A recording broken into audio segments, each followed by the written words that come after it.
thinking. Nuclear hot seat, what have those boys been drinking? Nuclear hot seat, the corium is sinking. Our time to act is shrinking, but our activists are linking.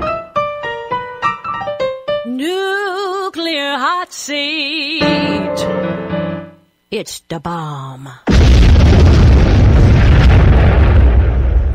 Welcome to Nuclear Hot Seat, the weekly international news magazine keeping you up to date on all things anti-nuclear.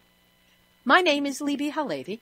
I'm the producer and host, as well as a survivor of the nuclear accident at 3 Mile Island from just 1 mile away. So I know what can happen when the so-called nuclear experts get it wrong. Think all it takes to escape the dangers of the nuclear industry is to close down reactors? Think again. This week, we speak with Donna Gilmore of SanOnofreSafety.org about the ongoing dangers we still face from the shuttered San Onofre nuclear reactors on the coast of Southern California. It's a look into the future every community will face as it shuts down reactors and moves into the "what do we do with the waste, George?" phase of nuclear industry numbnutsery. Then Scott Portsline of TMI Alert, the 3 Mile Island group, gives us a heads up on a new danger faced by nuclear facilities in the cyber espionage age. All this, plus numbnuts of the week and your weekly dose of anti-nuclear snark will be coming up in just a few minutes. Today is Tuesday, July 1st, 2014, and here is the week's anti-nuclear news. We're starting out here in the United States, where the Waste Isolation Pilot Plant, the WIPP, site in Carlsbad, New Mexico, is again in the news. And that because there have been radiation spikes at the WIPP facility that have hit the highest levels since the initial hours of the radioactive release on February 14 and 15. The government has been analyzing samples for what they call potential impact on human health, which is interesting given that there are already 22 workers from the WIPP site who have been found to have internal contamination from the plutonium and americium release. There were documents related to this up on the Nuclear Regulatory Commission's Nuclear Materials Events Database, known as NMED, but the document links have been removed from the website and as of this time of recording have not been restored. If we find links, we will provide them. Meanwhile, we will see if Don Hancock of Southwest Research and Information Center, our source on all things dealing with WIPP, will be available next week for an update. We've been following the story of the anencephaly cluster, the birth defect dealing with the spinal cord and brain that is always fatal, up in Washington State in the counties that contain and surround the Hanford site. And now there is further information that is every bit as startling as what we've already covered. And that is that in 2011, Washington State had its highest levels ever recorded for total fetal deaths, which was 20% above the 2010 records.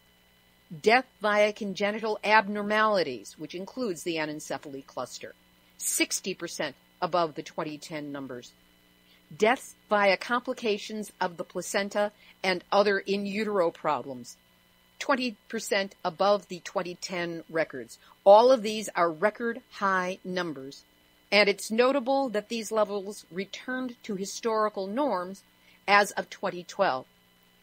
What this points to is the plume that came across from Fukushima and its impact on Washington State, which was hit very hard and very directly when the plume hit the shores of the western United States. In a related story, Change.org has put out a petition to protect the workers at the Hanford site, which is called the most contaminated workplace in America.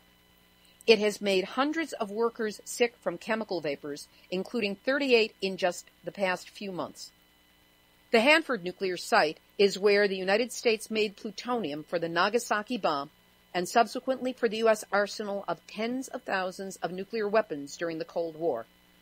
The site is a toxic and radioactive danger area, and workers there are exposed to radioactive chemicals and other hazards on a daily basis. Yet Hanford, a federal facility run by the U.S. Department of Energy, has exempted itself from worker safety oversight and has failed to offer meaningful protections to workers as required by their own regulations. This is especially true when it comes to exposure to chemical vapors that emanate from Hanford's 177 million-gallon underground radioactive waste tanks. For more information, you can go to hanfordchallenge.org and click on vapors. You can also view the King 5 Seattle television station's Peabody Award-winning investigative series entitled Hanford's Dirty Secrets. Susanna Frame, the investigative reporter in charge of this series, has been interviewed previously on Nuclear Hot Seat. She does a great job. Meanwhile, Change.org has a petition they want you to sign. We'll have a link up on the website, nuclearhotseat.com/blog, under today's episode, number 158. Word keeps getting out in the oddest places about increasing worry on the west coast of the United States over Fukushima radiation, and for good reason. Some of the publications include Triume, which is a publication of Canada National Laboratory. It cites radiation experts as talking on the aftermath of the Fukushima nuclear plant meltdown in 2011, which they interestingly refer to as a partial meltdown. I don't know how less partial this could be than 3 reactors that melted down, but in any event, not to quibble over semantics, as I usually do, they were talking about the importance of the sampling the department is conducting off the coast of Vancouver Island to monitor the transport of radioactive contaminants via ocean currents from Fukushima. The International Fish Oil Standards Program, IFOS, is now testing fish oil samples for radiation, with Wiley's Finest as its first adopter.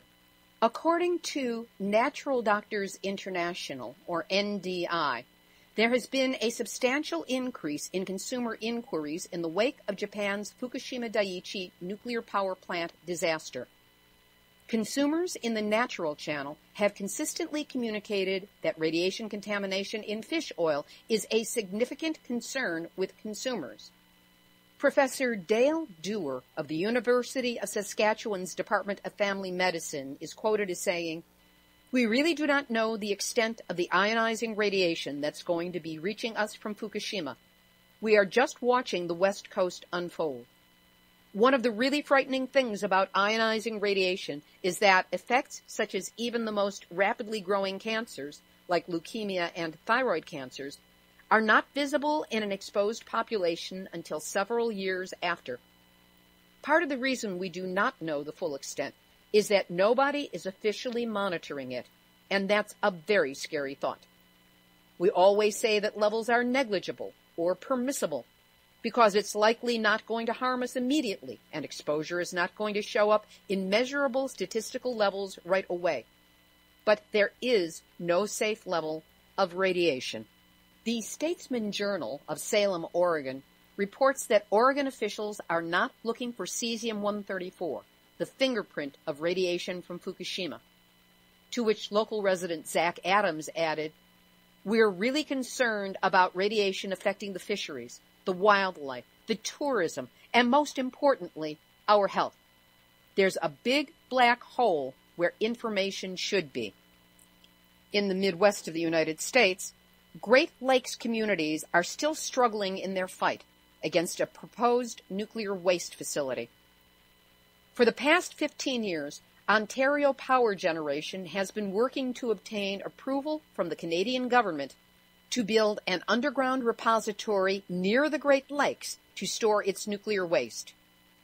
As the approval process for the Deep Geological Repository nears an end, some concerned citizens, actually a lot of them, have started a petition asking lawmakers in Canada, as well as in the United States, to block the approval of the proposed nuclear waste repository near the Bruce Nuclear Power Plant site in Kincardine, Ontario.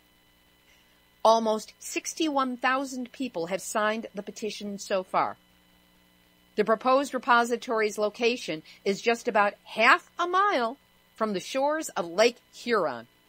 If radioactive nuclear waste leaked into the water, the 40 million Canadians and Americans who depend on the Great Lakes for their drinking water would find themselves without access to a source of clean, fresh water. In one of the articles I read for this story, I came across a quote from Emily Hammond, a law professor at the George Washington University Law School and a scholar at the Center for Progressive Reform. She said, "Nuclear waste repositories are some of the safest places you could put anything on Earth, as the facilities are, quote-unquote, over-designed." I wonder if she's heard of the waste isolation pilot plant, the leaking, currently shut down WIP site in Carlsbad, New Mexico. William Fife, a retired University of Western Ontario professor who worked as an international consultant on nuclear waste before he passed away last fall, voiced his concerns about the project due to the site's close proximity to water. The late Fife said, "It is universally acknowledged that nuclear waste must be kept away from water circulating through the environment of living things, since water is seen as the main vehicle for eventual dissolution and dissemination of radiotoxic pollutants." Michigan Congressman Dan Kildee also cited the WIP site when he said, "These nuclear waste storage sites, although often said to be impenetrable, are not perfect, as this radiation leak shows." He went on to say, "I continue to have great concerns with locating a similar nuclear waste site less than a mile from Lake Huron in Ontario. Storing nuclear waste so dangerously close to the Great Lakes is just too much of a risk to take," he continued. "Michigan and our shared water basin with Canada would be forever changed if a nuclear radiation leak were to happen. Such contamination would also have a drastic effect on the livelihood and well-being of both Michiganders and Canadians." More than 50 cities and towns in Ontario and in the United States bordering the Great Lakes have passed resolutions opposing the Deep Geologic Repository. Which brings us to this week's Nuclear Hot Seat, Nuclear Hot Seat, Nuclear Hot Seat, nuts of the week. So when is an unusual event at a nuclear reactor not an unusual event at a nuclear reactor? When it only happens for a really short time and nobody notices. In Iowa, the Duane Arnold nuclear power plant. Duane Arnold sounds like a comedian from a failed sitcom.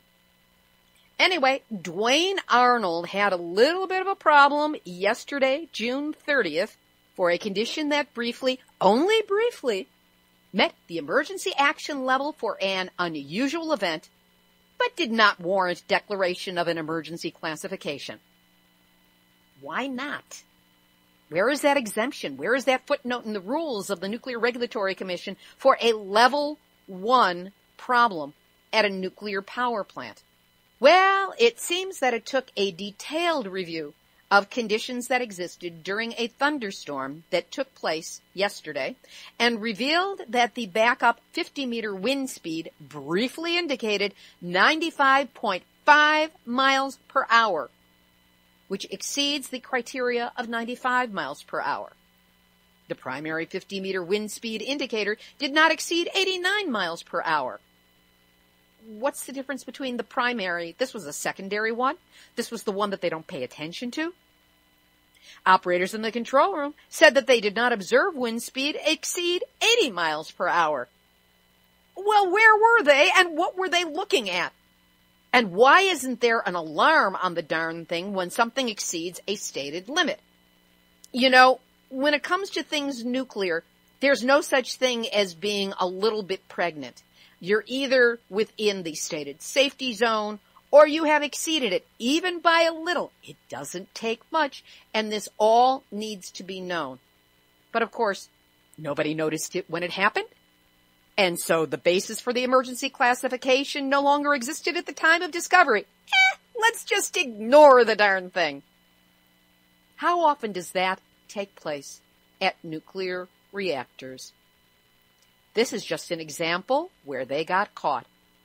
And that's why you, the engineers at Duane Arnold, that sitcom nuclear power plant in Iowa are this week's Nuclear Hot Seat, nuts of the week. Over to Japan now, where according to a government-funded study, that's a Japanese government-funded study, Fukushima has released up to 120 quadrillion becquerels of radioactive cesium into the North Pacific Ocean. Now, that number exceeds the Chernobyl total, which accounted for releases deposited on land and the ocean, while the number in Japan does not include what fell on the land, just into the ocean. So if there's any debate anymore about Fukushima being the worst since Chernobyl, could we please take the word since Chernobyl out of the conversation? This is the worst, and it's not over yet. Surprisingly, the work was partially supported by a grant in aid from the Japanese Ministry of Education, Culture, Sports, Science, and Technology. I wonder how that one got by the nuclear censors. A P. Basu of the German Federal Office for Radiation Protection has released a report from that office, Plutonium Emission from the Fukushima Accident. It states, while much has been published on environmental contamination and exposure to radioiodine and radiocesium, little is known about releases of plutonium. The explosions seem to have produced further structural damage in the containments and released large amounts of radionuclides into the environment. Certainly, some plutonium has been released with liquid effluents and discharged into the ocean. This same study reports that Fukushima plutonium has been found in a playground 60 kilometers, about 37 miles, from the nuclear plant. It goes on to state that up to 14 million becquerels of plutonium-239 and 240 were released, some of it possibly in the form of fuel fragments from the explosion at Unit 3. In this post from Chernobyl Children, Fukushima Children, and also the Rainbow Warriors, both on Facebook, they spoke about mutations by saying, a mutation does not mean big mutations per se, like a child with no arms. Mostly it means tiny, hidden mutations. For example, a particular weakness, a part of the personality, a susceptibility, or just the malignancy of certain tumors. Something that we see as normal. Weak points are part of the normality. Are increasing amounts of weak points still normal? Yes, until a climax is reached. These mild mutations, after 10 generations and more, become the most severe mutations if this genetic information does not die out. And this then leads to extinction. There were tritium tests with mice. All mice died after 25 generations. As long as a gene pool and reproduction produce enough healthy offspring, there is a balance between life and death, a balance of normality with the weaknesses. But these small mutations are explosively increased by the quote-unquote low-level emissions. Limits do not exist for atoms. Time does not exist for atoms. Our long generations take too long to react to changes. In this light, even now it is still too early to say how bad the genetic effects of the atomic bombings will become, because often genetic changes also mean that the person affected cannot reproduce. And then this line also dies out. Moving right along, this item from our friend Iori Mochizuki and his wonderful blog, Fukushima Diary. He writes, the ice cream brand Kuru Kuru Soft of Izaki Glico Company is made in Minamisoma City, Fukushima. That's what it proudly states on the package. One of Iori's readers then queried Glico by phone and got the answer that the ice cream products of Izaki Glico Company are made of Fukushima milk and manufactured in Fukushima as well. And another reader posted on Twitter that Thai Airways International Public Company Limited serves Glico's ice cream with an in-flight meal. Delicious. And then former NHK announcer Jun Hori posted on Twitter that JAL, Japan Airlines, serves candy made out of Fukushima apple when you get on board. The candies are piled on a counter next to a paper that says, JAL's Northeast Japan Support Project. These are the candies made of Fukushima apple. Please feel free to take. No explanation was forthcoming of the dangers of internal radiation which come from ingesting radionuclides. But we couldn't expect that, could we? We will post a picture of that sign and the pile of candies on our website, nuclearhotseat.com, under episode number 158. And both of these stories are truly numbnuts adjacent. A little bit of good news out of Japan. Despite the frenetic efforts of Japanese Prime Minister Shinzo Abe and his entire government to restart at least one of the nation's shut-down nuclear reactors, this summer Japan will once again be entirely nuclear-free in the production of its energy. Kyushu Electric Power Company's Sendai reactors were chosen to lead the restart effort, but last week had to submit additional documentation to the country's Nuclear Regulation Authority. The utility had submitted its initial documents in April, but the authority found 42 flaws in the application. This according to the Asahi Shimbun. Correcting those flaws took longer than the utility had planned, and now the earliest the reactors can restart, given the regulatory process, is September. More than half the residents in Ichikiku Shikino, a town of 30,000 only 3 miles from Sendai, have signed a petition opposing restart of the reactors. The issue there is the failure of the utility and governments to provide workable evacuation plans, and whether any such plans could prove feasible. According to a report from Reuters, residents say a narrow road designated as an evacuation route regularly floods at high tide. The area is served by 3 major highways, all of them nominally congested. Some 21,000 people live within the evacuation zone for the Sendai reactors. So the battle over Japan's energy future goes on. But the longer the country lives without its nuclear reactors, and the more renewable energy that is installed while the reactors are closed, the more clear it becomes that Japan simply does not need them anymore, despite Prime Minister Abe's protestations to the contrary. Thanks to NEAR's President Michael Marriott for this report. We'll have our interviews in just a moment, but first, Nuclear Hot Seat continues to reach out to people around the world who are concerned about the dangers of nuclear. We are especially active in Japan with our Voices from Japan series, which posts in 2 languages. With our increasing audience comes increasing bandwidth charges to support all the downloads, plus the usual charges from website hosting, artwork, site maintenance, and a whole slew of expenses that must be met to keep this program running. If you've donated to help us in the past, you've got my thanks and ongoing gratitude. If you've not yet donated, or you'd like to help out again, please do. Just go to nuclearhotseat.com, scroll down on the home page, and click on the big red donate button. Your assistance will go directly to helping me help you keep up to date on all things anti-nuclear. So whatever you can do to help, many thanks. Now, the interviews. This week, we speak with Donna Gilmore, one of the activists deeply involved in the actions that helped to shut down the San Onofre nuclear reactors in Southern California. We all celebrated that success and thought it was the end of the risk.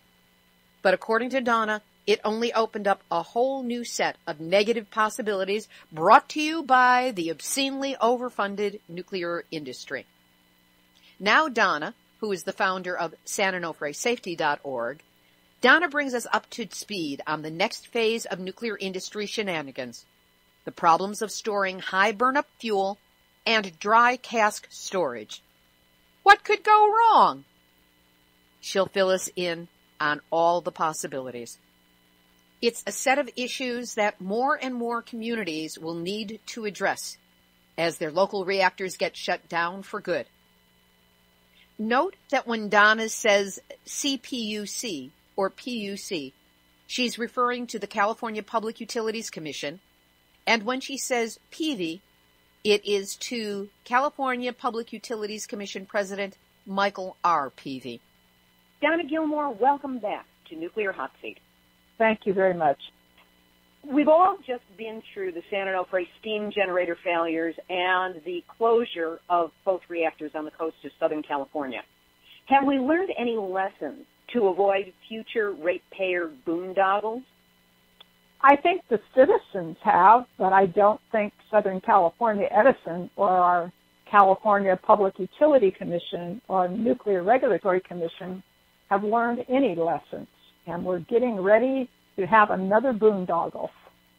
What's this next boondoggle? Now that the plant is shut down, Southern California Edison wants to expedite moving the fuel out of the spent fuel pools where it's currently cooling and into dry canisters, into a dry cask system, they call it.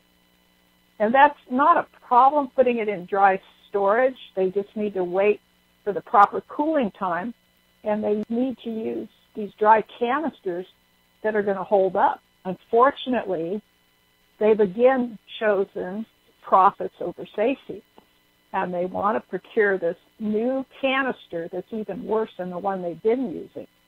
It's a New Homes brand, and it holds 32 fuel assemblies. The previous one held 24. And this new canister, they're shoving 32 fuel assemblies, which is spent fuel, into a space normally designed for 24. And in addition, they're using really skinny 5/8 of an inch thick stainless steel. That 5/8 of an inch stainless steel is all that's keeping us safe from that fuel getting out, from the radiation getting out. And there's much better technology on the market, but Edison is not even pursuing using that. I'm hoping to get the Public Utility Commission, a number of us are hoping to get the Public Utility Commission to stop the bidding process for the CAS that they currently have and to start over and to have an independent analysis of the best CAS technology. We're risking Southern California here. And the only thing protecting us is 5/8 of an inch of stainless steel. That is unacceptable. The nuclear industry used to use a dry cast called a Castor. It has 20-inch thick cast iron, ductile cast iron, which means it's a kind of elastic, so it won't become brittle. And the industry dropped using the Castor technology, the cast iron technology, because of cost. And what's critical now is not only are we faced with having to store this short term, but the NRC has finally admitted we've got no long-term solution for this spent nuclear fuel anywhere in the nation. The NRC is currently working on studies to see what's going to hold up for up to 300 years. That's what they call interim storage. So right now, we have tons of nuclear waste sitting right near the beach, right in Southern California, right at the San Diego-Orange County border. And Edison's planning to use CAS that won't get NRC approval for more than 20 years. This is material that needs to be kept from the environment and from people for hundreds and hundreds of years. Let's roll this back just a little bit so we get a picture of the magnitude of the problem. How many fuel assemblies are there at San Onofre that still need storage? And give us a sense as to how long the proper cooling time is before the fuel assemblies can even be put into a dry cask. San Onofre has almost 2,800 fuel assemblies. There's 2,776 fuel assemblies that need to cool and then be put in dry canisters. In terms of how long they need to cool, the ones that contain the higher burnup fuel is this fuel that's burned longer, allowed to burn longer in the reactors. It could be up to 15 years total. However, San Onofre is planning to shorten that time period which is a dangerous thing to do because the shorter the cooling period, the higher the risk of failure in the canisters, especially for the higher burn-up fuel. But they're just taking one shortcut after another. Right, they're kicking the problem down the road so that maybe they outlive when the problem actually comes due. The NRC will only approve these canisters for 20 years for high burn-up fuel. They will not renew these 20-year licenses because the data isn't there to support that the high burn-up fuel can be safely stored, let alone transported for more than 20 years. It's a huge problem. It seems like this is a tremendous waste to spend tens of millions of dollars on dry casks that are not approved for more than 20 years because there will just be additional costs down the line, if not the danger of something going wrong between now and then. What has the NRC done about this, and what is the activist awareness about how we can move through this problem? What needs to be done? The NRC and the Department of Energy, they have a demonstration project. They're spending our money for a demonstration station project where they put some high burn-up fuel in a dry cask, in fact, one that isn't even approved for high burn-up fuel now, even for 20 years.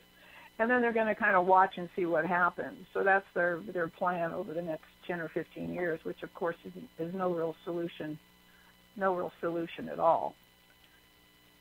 Now, one of the things that I find interesting is that we have this Blue Ribbon Commission report where the commission recommended having interim storage, taking all this fuel, putting it in dry canisters, and then storing it at some interim site, maybe 4 around the country, something like that, eventually, after it's stored at the plant. And one of the people on that commission is Per Peterson. He's currently a nuclear energy professor and is a well-respected nuclear expert.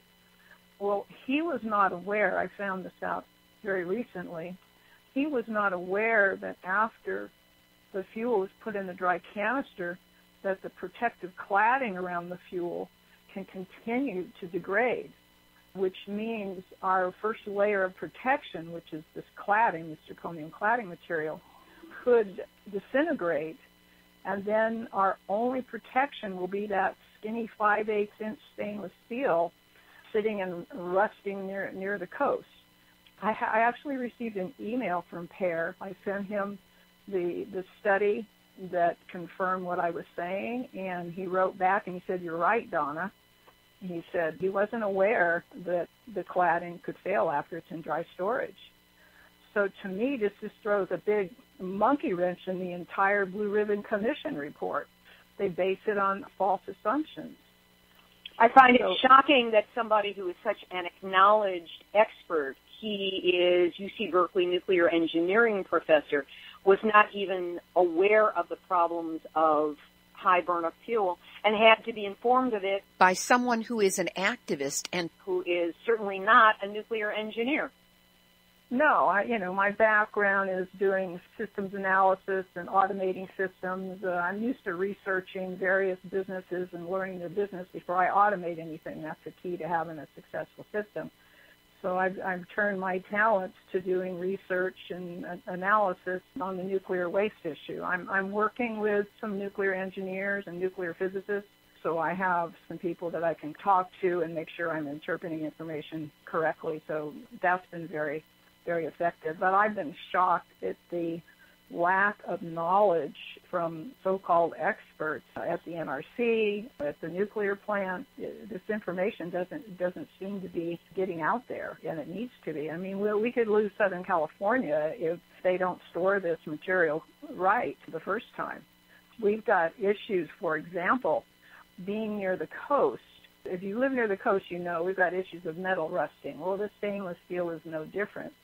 And the NRC have a document of theirs showing that they could have what's called stress corrosion cracking, which means the stainless steel can actually crack from the corrosion, and then that radiation would be released. And what's even worse than that is this zirconium cladding creates hydrides, and you mix that with moist air gets in there, you can actually have hydrogen explosions, and then we could have our own little Fukushima right here in Southern California. So this is serious. This is devastating information on a very serious issue.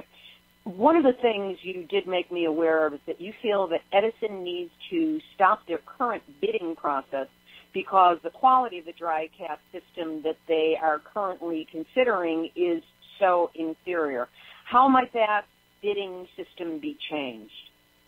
Edison currently have bids out, and they've gotten 3 companies bidding, but all of them use the inferior stainless steel quality. And then the one that Edison is most likely to pick is this new home 32 fuel assembly canister. It's even worse. We didn't get any quality companies bidding on this. So we need to urge the state elected officials, our local officials, we need them to put pressure on the Public Utility Commission, on the governor's office, to stop this bid and start over. None of us have seen what the specifications are they're even bidding, so I don't even know if they ended up eliminating some bidders because of whatever requirements they put in there. But we need to be able to get some of these better quality canisters being considered, such as the Castor, C-A-S-T-O-R, something like that, where you have these really big, thick materials. And it also has the Castor and some of the others have these double-sealed lids that have sensors in them so they can detect if radiation is, if the caps are getting hotter, they can detect if we may end up with a radiation leak. Also, they use helium instead of air when they store inside the canisters. And this can also detect if there's a helium leak, so you know that there's a leak. Now, the ones that Edison is choosing from, none of them have this sensor technology in them. So they've got no way to monitor what's going on inside those canisters. No way at all. That's insane. That's absolutely insane, and that needs to be stopped. But I do not think our Public Utility Commission is going to do anything. I did speak to Florio, one of the commissioners, and I explained the situation to him, and he did have a positive comment. He says, well, we don't want to buy canisters and then have to turn around and buy them again. So he seemed somewhat concerned. But, you know, given our experience with the PUC, you know, unless they get pressure from other than citizens, unless they get pressure from elected officials or from the governor's office, they're not likely to do anything different than what they're currently doing, which is just to allow Edison to pretty much do what they want. I spoke to the commissioners. I spoke to Florio in TV there recently at a Costa Mesa PUC hearing where I presented this information. And my first question to the PUC was, how are you going to prevent another boondoggle like the one we had with the steam generators? What are you going to do different so that this nuclear waste storage isn't going to be the next boondoggle? And it just stopped them cold. They all gave me this deer in the headlight look. I mean, it was clear. They had no clue. They had no idea how to stop this from happening again. So it's going to be up to the citizens to put the pressure on to make them do their job. And isn't that always the case? Now, Is it true that the NRC lowered their standards in order to approve the new canister and hid justification for approving it for high burn-up fuel storage and transport? Yes. The NRC has not approved any transport cast for high burn-up fuel. They do not have the data to show that it's safe to transport. It's mainly because of the cladding failure they're finding with the high burn-up fuel. And this has been a long-standing guidance for many years. Well, they decided in this process for this new home 32 assembly canister to approve it for high burn-up fuel storage and transport. And testing to back it up? Well, I read the detailed specifications that went with the NRC approval, and under the section where it talks about high burn-up, it just says proprietary. So they're not sharing zero justification about how they're approving this. And in addition, in terms of mitigation, meaning what should Edison do if one of those casts fails under what that process is, again, proprietary. They don't have an answer to mitigate a cast failure. They have no solutions. And to try and sneak this through, push this through with absolutely no justification to the public that the public can see. So Diane Curran, who's an attorney that's taken on the NRC numerous times, she submitted a comment on behalf of a number of environmental organizations and citizens challenging the NRC approval of this 32 assembly canister. And she said that they can't just approve this. This process that they're using to approve transfer to high burnup, it's illegal. And whatever she said worked. The NRC has withdrawn their approval for this canister. And just in the nick of time, because they're going to have approval to use it as of today. As of today, June 30th, 2014, all nuclear plants in the country would have been able to procure this canister, this inferior canister. So that's the good news, that it's been stopped. The bad news is we don't know exactly what the NRC is going to do. They said they're going to be rewriting it, and then they're going to be issuing something again, and no public comment will be allowed on whatever it is they issue. This is outrageous, you know.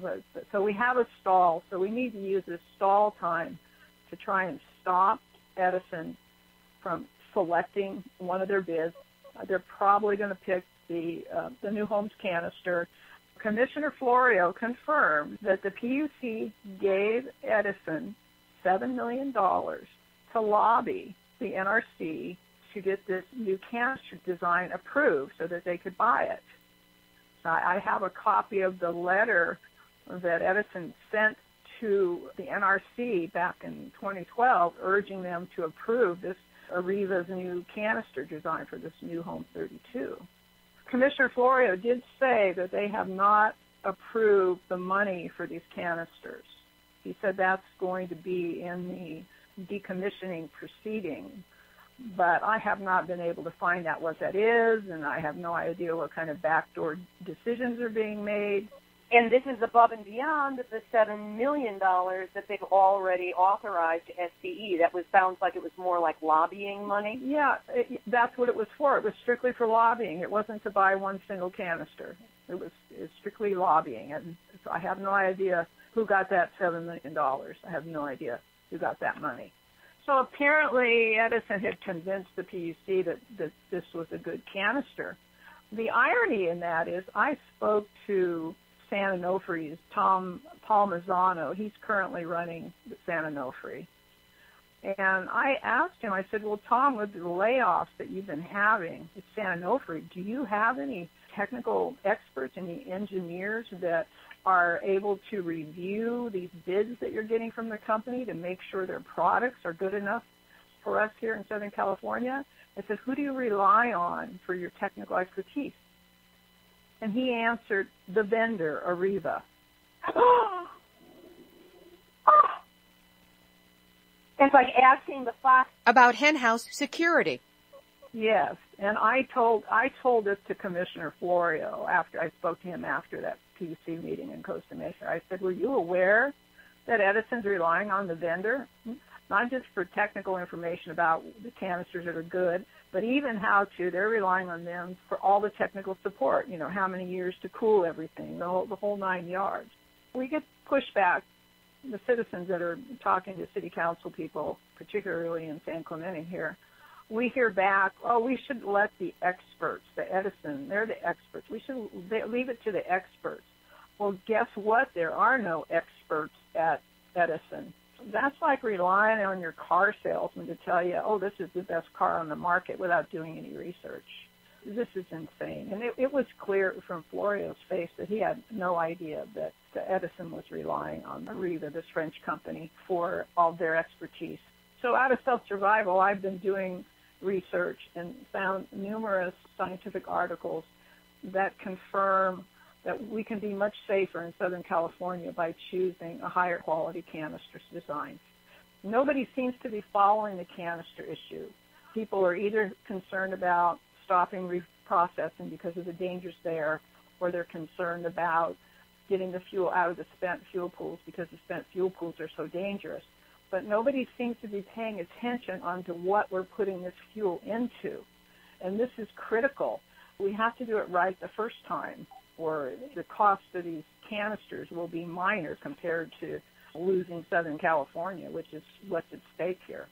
But it's really up to us to get involved and do this, because nobody else is doing it.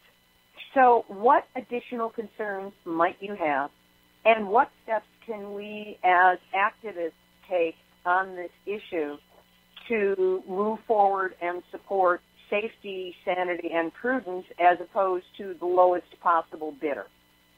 There's a couple of other things I think are critical to mention before I answer that.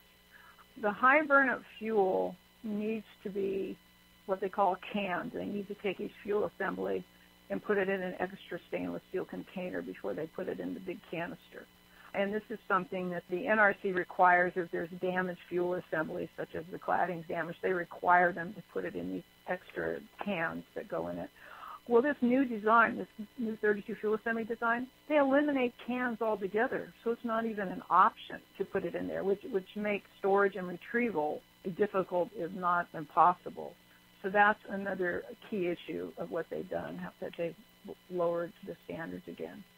And in terms of what we can do, well, number one, we need to stop this bid process, because once Edison is allowed to award that bid, it will probably be too late.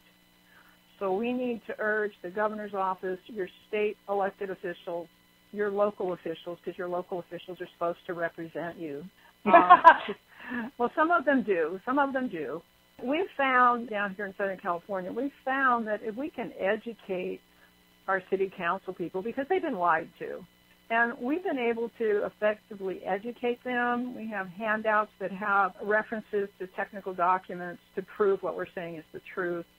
And once they're educated and they get the facts, most of them get it, and we get support at the local level. So we did that with the steam generator issue. It looks like we need to do that again with this issue. I just don't know how much time we have. So we need to stop that bid process and also share this information with other people.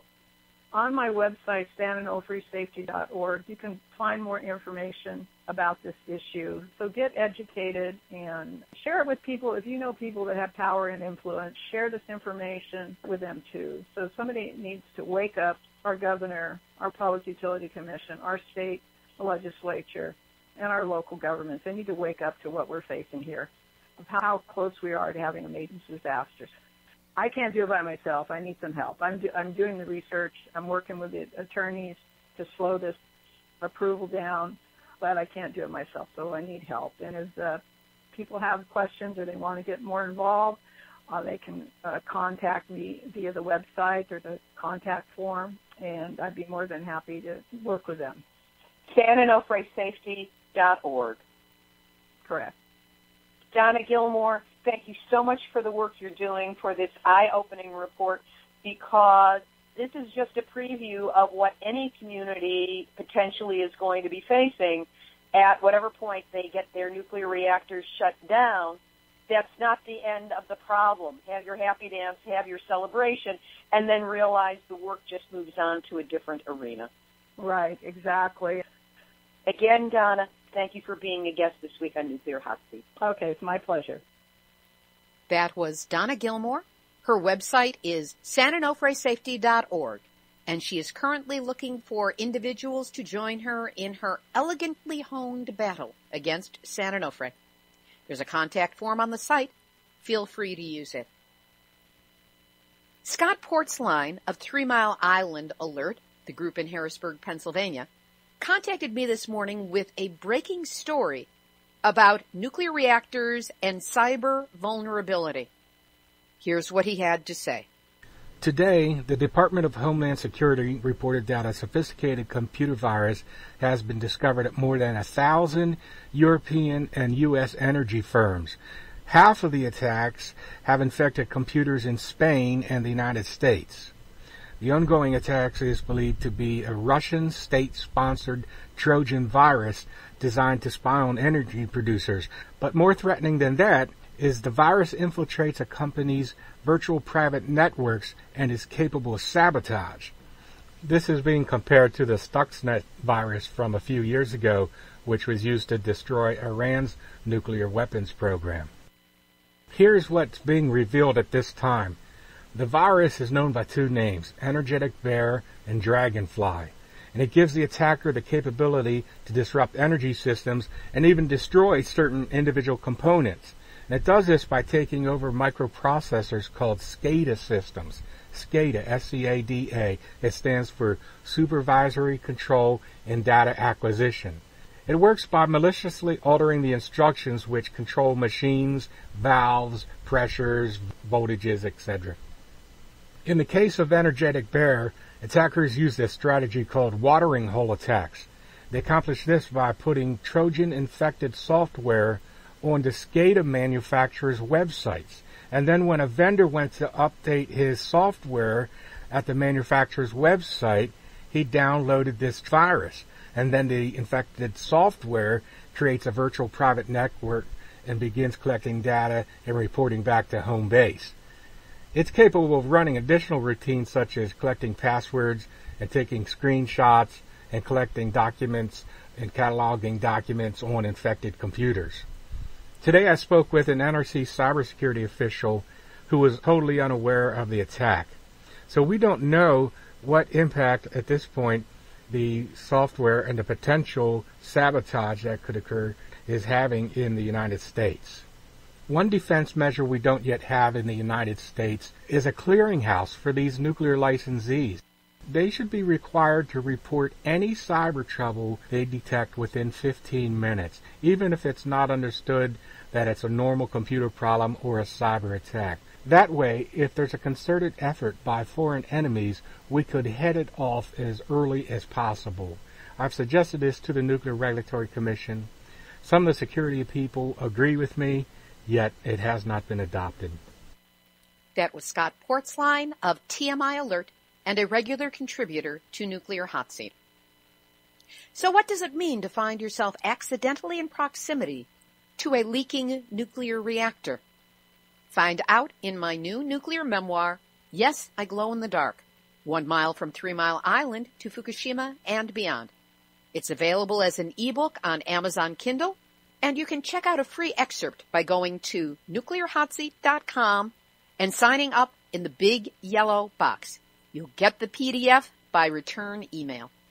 Here's today's final thought. Last night, I attended a panel discussion on nuclear fission presented at facilities owned and operated by KPCC, the NPR station in Pasadena, California. It was an unabashed propaganda campaign for nuclear fission that smugly presented its glories as the answer to all humanity's energy problems, with only a little nuclear waste that was, they assured us, low level and manageable. Yeah, right. The whole program was hosted by a smug little man named Matt Kaplan, who admitted he was an unabashed supporter of fusion energy, fascinated by the subject since childhood. And he proceeded to do everything but suck off the two of his three guests as he gushed about the wonders of their technology.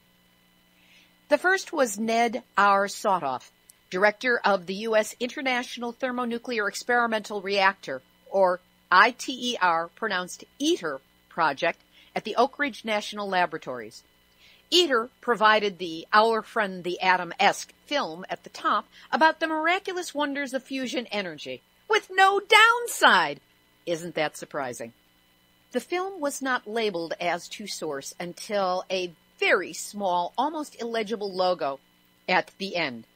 It was pro-industry propaganda. Slick, expensive, professional. Definitely not the usual YouTube quality of video. Then we heard from John Parmentola from General Atomics Energy and Advanced Concepts Group. More engineering information, impenetrable to any but the engineering geeks from nearby Caltech, and a few gray-haired physics hobbyists in shorts too short for the aging male physique. Never was heard a discouraging word about fusion. Until I managed to get a question, that is. During the extremely short Q&A session, I managed to get up to express my shock that a trusted news organization like KPCC would be behind such a biased, one-sided presentation on a volatile subject. I did use the word propaganda, and then quickly, before the mic could be yanked away, asked, Since nuclear is perfectly safe until it isn't, what, if any, unintended consequences scenarios and worst possible credible disasters have you spun out as was done at the beginning of the nuclear age? Well, of course, nobody bothered to answer my question. Instead, the eater moderator jumped in with, the fear factor, to get a laugh. And then I was put down by impenetrable engineering language that at one point had John Parmentola of General Atomics stating authoritatively that if implemented, windmills would strip Italy of its entire landmass. What? Obfuscation, disinformation, hubris, smug put-downs, and dirty tricks. Isn't that just like the nuclear industry? Interestingly, even the PhD professor from UC Irvine on the panel, William W. Helbrink, wasn't allowed a full say either. When he expressed concern that many of the problems of fusion haven't yet been solved, that what works theoretically doesn't necessarily work in real life, and then refused to answer a leading question as intended and would not predict what energy source, hint, fusion, would be implemented in 50 years, the suck-off boy moderator snarked at him and said, well, that's the difference between theoretical science and applied science, and then lobbed some softballs to his besties from the fantasy land of fusion as the answer. Because this was labeled an informational evening, the last thing these people wanted was contradiction, let alone debate.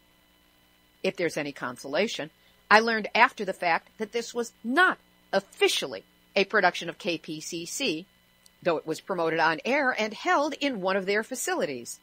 Also, the guy hosting was not a member of their news or programming staff, but an outside vendor.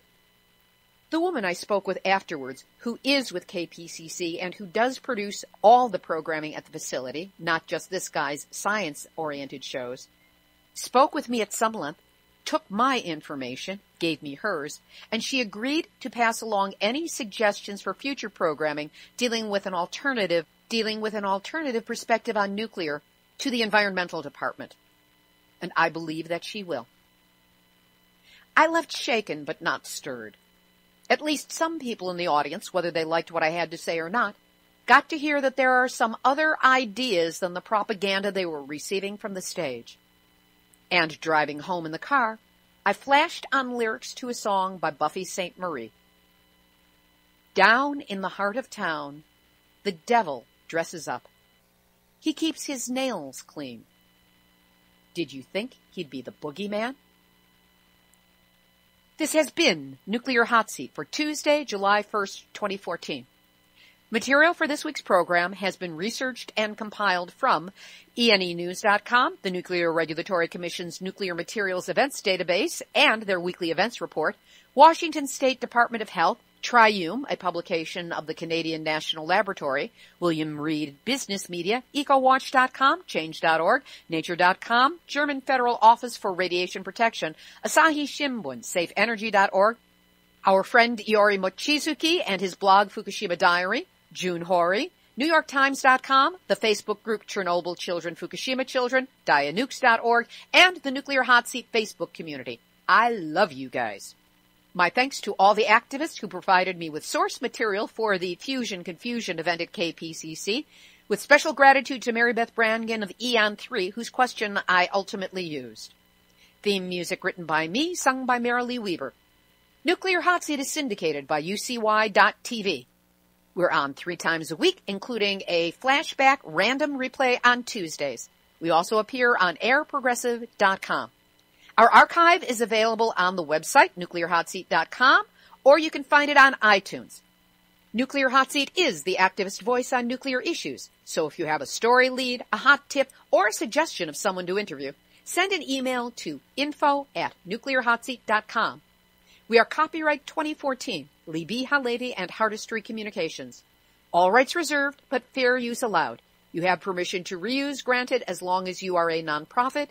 Provide proper attribution, website, and email. This is Libbe HaLevy of Hardestry Communications, the heart of the art